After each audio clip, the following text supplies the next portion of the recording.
The origins of the game and development really started when we put together a presentation on all the key facets of Batman. Very early on we knew exactly what we felt were the key elements of Batman, even outside of the particular genre of the game. Well, when we found out we were doing Batman Arkham Asylum, we were all really excited. Like, we're big Batman fans, and it's a kind of genre that we've done before in the past, and we really wanted to revisit.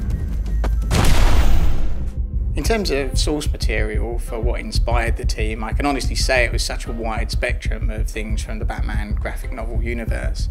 Obviously you have Batman Arkham Asylum, A Serious House on Serious Earth, was a big inspiration in terms of tone of the novel and the kind of slightly dark, quite violent aspects and psychological aspects of that.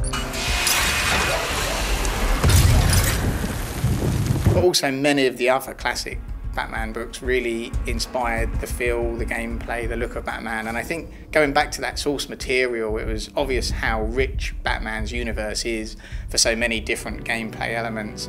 Our interpretation of Batman in the game is something mixed between the film and all the comic novels. We try to be honest with all of those across the board to make it exciting for the players and the viewers.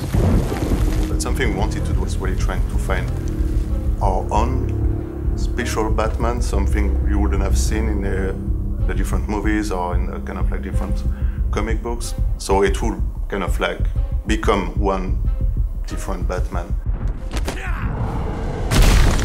The main areas of focus for Batman initially were the combat, which was the mass brawl combat that we really wanted to get across, which eventually became the free flow combat system that's in the game now.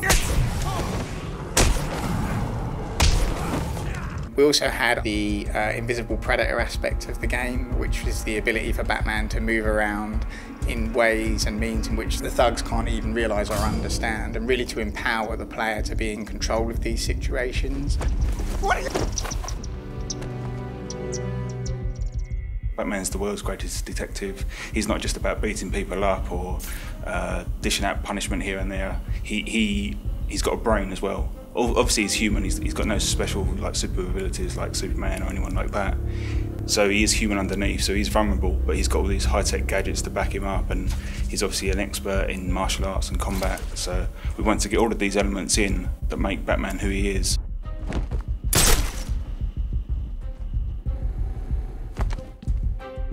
We read a lot of comic books and graphic novels related to Batman, and we tried to get the best we could in terms of the Arkham Asylum, I mean the environment. And it's something like you don't really see a lot in the comics. We had a group dedicated to realising Arkham by studying blueprints of old asylums and looking through Victorian and Gothic architecture to create the world and could create a consistent universe and location.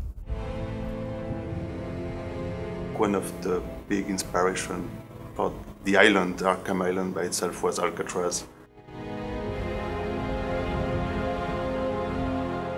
We wanted to have something more than just like one building, to be able to kind of like play between interiors and exteriors.